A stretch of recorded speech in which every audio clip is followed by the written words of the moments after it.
Hello everyone, my name is Aakriti Mishra. Welcome back to my channel. आज हम nomadic empire के most important questions करने वाले हैं। इफ़ आपने ये चैप्टर नहीं देखा है तो मैंने इसके लेक्चर्स अपलोड कर दिए हैं। उसके साथ साथ from the beginning of time, writing and city life and empire across 3 continents के भी मैंने लेक्चर्स अपलोड करे हैं with most important questions, so please do check them out.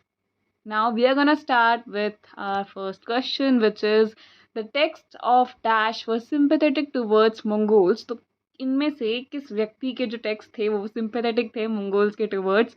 क्या वो याकोलेविक, व्लादिमीर स्तोव थे, या फिर बार्टोल्ड थे, या फिर दोनों थे, या फिर कोई भी नहीं थे? इसका जो करेक्ट आंसर है वो है बार्टोल्ड। हमने ये पढ़ा है कि बार्टोल्ड के जो टेक्स्ट थे वो मंगोल्स के टुवर्ड्स काफ़ी सिंपैथेटिक थे। सेकेंड क्वेश्चन है, Marco Polo's travels to Mongol empire are different in dash and dash languages. Marco Polo's के जो ट्रैवल्स हैं वो डिफरेंट लैंग्वेजेस में लिखे गए हैं, and not only in different languages, content भी डिफरेंट है। मतलब लैंग्वेजेस डिफरेंट है बट कंटेंट भी डिफरेंट कर दिया है। तो लेकिन अभी हमें ये बताना है कि लैंग्वेज वो कौन सी हैं। क्या वो ग्रीक एंड लैटिन है, क्या वो फ्रेंच एंड ग्रीक है, क्या वो लैटिन एंड इटालियन है, या फिर वो कोई भी नहीं है? इसका करेक्ट आंसर है option C, Latin and Italian. Italian तो वो खुद थे ही, ठीक है। So इसका आंसर है C, Latin and Italian. Now our third question is, Mongols were dash Asian groups. ये भी हमने चैप्टर में पढ़ा है। मंगोल्स एशियन ग्रुप्स थे, बट वो कौन से वाले एशियन ग्रुप्स थे? ईस्ट थे, वेस्ट थे, साउथ थे, या नॉर्थ थे? इसका करेक्ट आंसर है option A, they were East Asian groups. Now our fourth question is, Mongols were classified into dash and dash. Mongols को हम कह सकते हैं कि वो किस में क्लासिफाइड थे? मर्चेंट्स एंड पीजेंट्स में थे, पीजेंट्स या हंटर गैदरर्स में थे, पैस्टरलिस्ट एंड हंटर गैदरर्स में थे, या फिर किसी में भी नहीं थे? देखो, पीजेंट्स तो वो थे नहीं, क्योंकि उन्हें ये सब करना अच्छा नहीं लगता था, वो हल वगैरह नहीं चलाना चाहते थे। उसके साथ साथ वो लोग मर्चेंट भी नहीं थे। वो क्या थे? वो थे पैस्टरलिस्ट एंड हंटर गैदरर्स। इसका करेक्ट आंसर है option C, pastoralist and hunter gatherers. अभी जो हंटर गैदरर्स है ये आपको ऑप्शन बी में भी दिख रहा होगा, बट क्योंकि उसमें पीजेंट है तो इसलिए वो ऑप्शन सही नहीं होगा। सही ऑप्शन सी ही होगा। Now our fifth question is, Hun Empire was ruled by dash in dash century in dash Europe and some parts of Russia। तो हमें बताना है कि हुन एम्पायर को किसने रूल करा था, किस टाइम पीरियड में रूल करा था, और यूरोप के किस पार्ट में रूल करा था?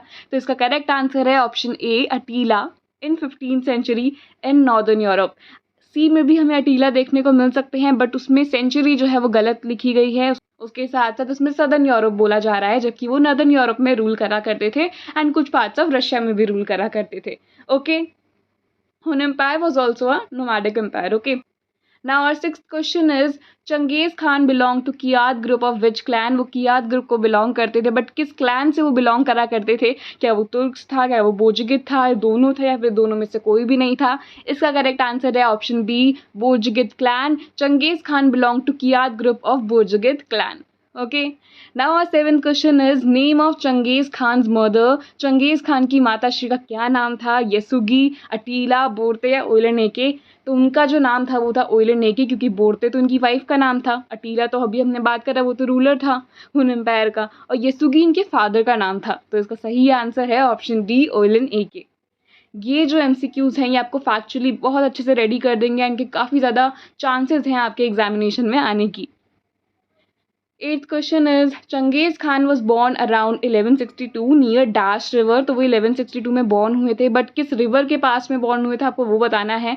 नाइल, थेम्स, अमेजन, या ओनोन? तो इसका जो करेक्ट आंसर है वो है, आपने बिल्कुल सही गेस करा, वो है ओनोन रिवर। ओनोन रिवर के पास में ही जो है वो बॉर्न हुए थे। अब हमारा नाइन्थ क्वेश्चन है, यसुगी जो कि चंगेज खान के फादर थे, उनका मर्डर किसने करा? क्या वो तुर्क्स थे, क्या वो अटीला था जो कि हुन एम्पायर का राजा था, क्या वो तातर्स थे, या कोई भी नहीं? तो इसका करेक्ट आंसर है option C, Tatars. So our tenth question is, his wife dash was kidnapped by dash tribe. His wife से हमारा मतलब है चंगेज खान की जो वाइफ थी वो किस ट्राइब के द्वारा किडनैप करी गई थी? हिंट के तौर पे मैंने इधर बताया है कि चंगेज खान की मदर जिस ट्राइब से बिलोंग करती थी उसी ट्राइब ने इनकी वाइफ को किडनैप करा था। ये रीज़न मैंने जो है आपको चैप्टर में भी बताया, तो आप चैप्टर देख सकते हैं एंड इसको अच्छे से समझ सकते हैं। तो इसका जो करेक्ट आंसर है वो है option B, Borte. Borte was Genghis Khan wife, जो कि किडनैप करी गई थी मर्किट ट्राइब के द्वारा, एंड यही ट्राइब था जिससे कि चंगेज खान की मदर बिलोंग करती थी। नाउ और 11th question is blood brother was referred as. तो ब्लड ब्रदर के लिए टर्म होता था चंगेज खान के यहाँ, तो वो क्या होता था? क्या वो अंडा था, क्या वो वंडा था, क्या वो दोनों थे, या फिर दोनों में से कोई भी ऑप्शन सही नहीं है? इसका जो करेक्ट आंसर है वो है, जी हाँ बिल्कुल सही समझे, इसका आंसर है ऑप्शन ए, अंडा। सो अंडा was a kind of term जिसको यूज करा जाता था ब्लड ब्रदर के लिए, जैसे कि मुंह बोला भाई हम लोग कहते हैं। So yes, kind of that. Now our 12th question is through 1180s and 1190s Temujin यानी कि Genghis Khan remained an ally of dash। तो इतने टाइम पीरियड से इतने टाइम पीरियड तक तेमुजिन यानी कि हमारे चंगेज खान किसके एली रहे? वो गुर्जू के, जमूखा के, केराइट्स के, या ओंग खान के? तो इसका करेक्ट आंसर है ऑप्शन डी, ओंग खान के। ये आपको एकदम से पता होना चाहिए था, इसमें आप कोई भी गेस वगैरह नहीं कर सकते हैं, क्योंकि इसमें एकदम टाइम पीरियड हमें गिवन है कि 1180 से 1190 तक वो किसके एली रहे। तो इसका जो करेक्ट आंसर है वो है ऑप्शन डी, ओंग खान, जो कि केराइट्स के रूलर थे, जिन्हें हम लोग तुगरिल भी कहते हैं। Okay, now our 13th question is who was chief of Jadaran. तो ये जदरान या जादरन, इनके चीफ कौन थे? तुगरिल थे, चंगेज खान खुद थे, जमूखा थे, या ये कोई भी ऑप्शन सही नहीं है? इसका जो करेक्ट आंसर है वो है जमूखा, और जमूखा चंगेज खान की एली भी रह चुके हैं, एंड आगे जाके चंगेज खान के दुश्मन भी रह चुके हैं, एंड चंगेज खान ने डिफीट भी कर रखा है। लेकिन अभी इसका जो करेक्ट आंसर है वो है चीफ ऑफ जादरन, हमारे जमूखा थे। तो option C is the correct answer of this question. Now 14th question is Yasa was proposed for the first time in dash. तो हमें बताना है कि किस टाइम पीरियड में, किस ईयर में यसा को प्रपोज करा गया था। तो इसका जो करेक्ट आंसर है वो है ऑप्शन सी, 1206। आपको एग्जैक्टली पता होना चाहिए, क्योंकि इसमें कोई हम लोग गेस वर्क नहीं कर सकते, कोई एलिमिनेशन मेथड नहीं लगा सकते हैं।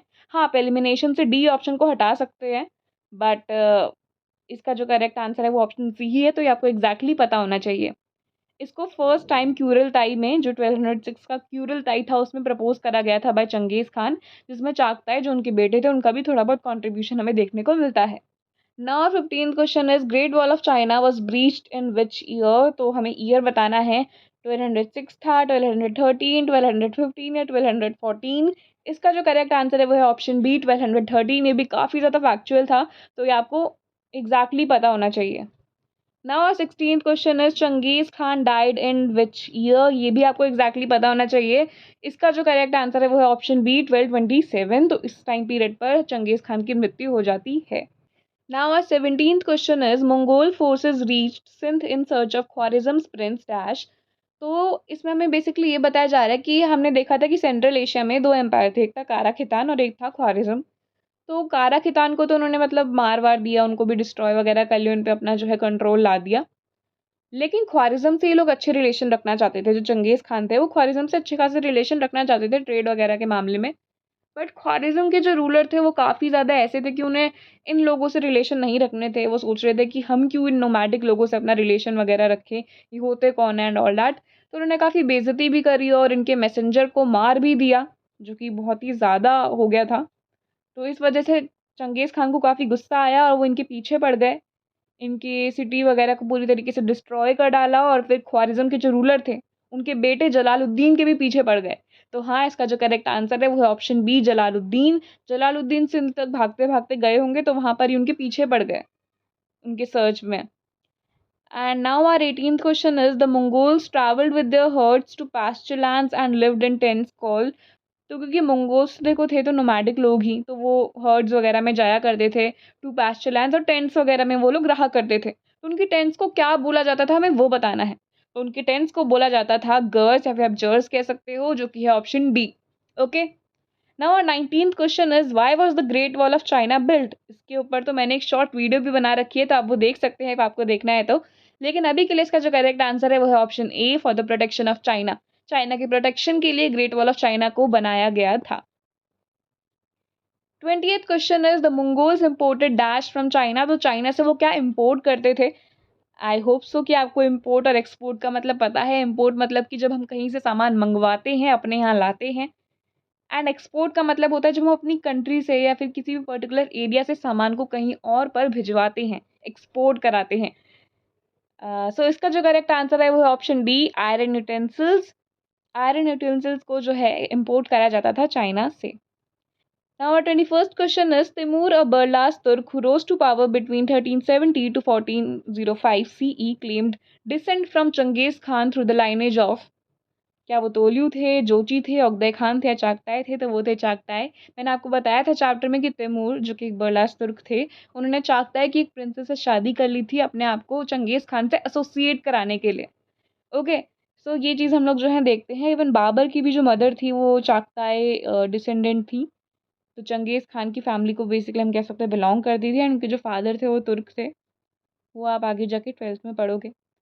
Now our 22nd question is the army of Genghis Khan was organized into, तो जो चंगेज खान की आर्मी थी वो किस में ऑर्गेनाइज थी? ट्राइबल ग्रुप्स में, क्लान्स में, डेसिमल यूनिट्स में, हायरार्की में? अगर आप गलती से भी ए या बी ऑप्शन में फंस गए हैं तो मैं आपको कहूँगी कि आप प्लीज़ लेक्चर देखिए, क्योंकि पूरे लेक्चर में हमने यही बात करी है कि चंगेज़ खान कभी भी अपनी आर्मी को ट्राइबल ग्रुप्स के बेसिस पर ऑर्गेनाइज नहीं करता था। वो मेरिटोक्रेसी को फॉलो करता था, वो किसी भी ट्राइबल ग्रुप को फेवर नहीं करता था, एंड वो ये चीज़ हमेशा ध्यान में रखा रहता था कि कभी भी उन्हें आर्मी को एक पर्टिकुलर ट्राइबल ग्रुप में डिवाइड नहीं करना है, क्योंकि कोई भरोसा नहीं कि कोई इसका दुश्मन ट्राइबल ग्रुप जो है चंगेज़ खान पर ही अटैक कर दे for the sake of revenge. तो इसलिए वो कभी भी आर्मी को ट्राइबल ग्रुप्स के बेसिस पर ऑर्गेनाइज नहीं करता था। इवन वो हमेशा ये देखता था कि अगर 10 लोग भी जा रहे हैं तो उसमें किसी भी ट्राइबल ग्रुप की मेजॉरिटी ना हो। ठीक है? तो वो ये चीज़ हमेशा अपने ध्यान में रखा रहता था। इसीलिए इसका ऑप्शन ना तो ए होगा, ना तो बी होगा, ना ही डी होगा। इसका जो करेक्ट ऑप्शन है वो है ऑप्शन सी, डेसिमल यूनिट्स। आप इसको समझने के लिए लेक्चर को दोबारा देख सकते हैं। Now our 23rd question is the Mongolian and Chinese narratives on Genghis Khan were translated as a secret history of Mongols by, तो जो Mongolian और Chinese narratives थे चंगेज खान के ऊपर वो किसके द्वारा ट्रांसलेट करे जाते हैं? तो इसका जो करेक्ट आंसर है वो है option B. Now 24th question is the northeastern part of subcontinent was under, तो इसमें सब कॉन्टिनेंट की बात करी जा रही है। तो जो सब कॉन्टिनेंट था उसका नॉर्थ ईस्टर्न पार्ट किसके अंडर था? अहोम्स के अंडर, नागास के अंडर, या दोनों के अंडर, या फिर दोनों में से किसी के भी अंडर नहीं? तो इसका जो करेक्ट आंसर है वो है option C, both A and B, दोनों के अंडर जो है ये नॉर्थ ईस्टर्न पार्ट था of subcontinent. Now 25th question is the contingents were ruled by commanders called dash, तो इसका जो करेक्ट आंसर है वो ना तो अंडा है, ना तो शामान्स है, ना तो नन ऑफ द अबव है। इसका जो करेक्ट ऑप्शन है वो है नोयान्स, तो option A is the correct answer. 26th question is dash tax was paid by Mongol nomads as 1/10 of their livestock for the maintenance of yam, तो यम एक Korea system था एंड उसके लिए टैक्स देना पड़ता था मंगोल नोमैड्स को। तो वो टैक्स को हम क्या कहते थे? वो टैक्स का नाम क्या था? मंगोलियन टैक्स था, यम टैक्स था, क्यूबको टैक्स था, या फिर कोई भी नहीं था? तो इसका जो करेक्ट आंसर है वो है क्यूबको टैक्स। तो क्यूबको टैक्स जो है मंगोल नोमैड से लिया जाता था 1/10 of their life stock for the maintenance of yam, जो कि कोरिया सिस्टम था। So 27th question is what is Pax Mongolica? So Pax Mongolica was neither a tax nor a courier system. The correct answer is option B, most stable period along Silk Route. तो silk route के along जो most stable period था वो PACS मंगोलिका का था, क्योंकि पूरा silk route जो था वो पूरा मंगोल एम्पायर के अंडर आ चुका था, जिस वजह से कोई भी बैरियर्स वगैरह इतने नहीं थे। तो एक बहुत ही स्टेबल पीरियड था, पीस वाला पीरियड था, एंड उस पीरियड को हम लोग रेफर करते हैं पैक्स मंगोलिका। तो इसका जो करेक्ट आंसर है वो है option B. Now our 28th question is traders had to pay dash tax for using Silk Route whereas travelers had to carry a pass. तो सिल्क रूट को यूज़ करने के लिए, क्योंकि वो मंगोलियन एम्पायर के अंडर था, तो उसको यूज़ करने के लिए ट्रैवलर्स को तो पास कैरी करना पड़ता था, बट जो ट्रेडर्स थे उनको टैक्स देना पड़ता था। तो उस टैक्स का नाम क्या था? क्या वो क्यूबको टैक्स था, क्या वो बाच टैक्स था, यम टैक्स था, या फिर कोई भी ऑप्शन सही नहीं है? लेकिन ऑप्शन सही है एंड वो है आपका बी, बाच टैक्स। तो जो ट्रेडर्स थे उनको बाच टैक्स देना पड़ता था for using silk route. Now our 29th question is Yuan dynasty was ruled by dash, तो युआन डायनेस्टी को किसके द्वारा रूल करा जाता था? इतना मैं आपको बता दूं कि युआन डायनेस्टी को रूल करा जाता था तोल्यू के बेटे के द्वारा। अब आपको बताना है कि सही ऑप्शन कौन सा है। आई होप आप लोगों ने सोच लिया हो। तो इसका जो करेक्ट आंसर है वो है डिसेंडेंट्स ऑफ कुबलई। कुबलई और हुलेगु दोनों ही तोल्यू के बेटे थे, बट इसका जो करेक्ट आंसर है वो है ऑप्शन बी, क्योंकि कुबलई जो तोल्यू के बेटे थे उनके द्वारा रूल करा जाता था Yuan dynasty. Okay, now 30th question is khanates of Russia was ruled by, तो जो खानेट्स ऑफ रशिया था वो किसके द्वारा रूल करा जाता था? तो इसका जो करेक्ट आंसर है वो है, आई होप आपको पता होगा, इसका जो करेक्ट आंसर है वो है सी, जोची। तो जोची खानेज ऑफ रशिया को रूल करा करते थे। Now our 31st question is, a Chinese minister dash changed the rapacious attitude towards Ogedei Khan. तो उगदई खान का जो rapacious एटीट्यूड था उसको चेंज किसने करा? तो वो थे चाइनीज मिनिस्टर। ऑप्शन सी आप देख सकते हो, येलू क्युत्साई। Now, this is our last question.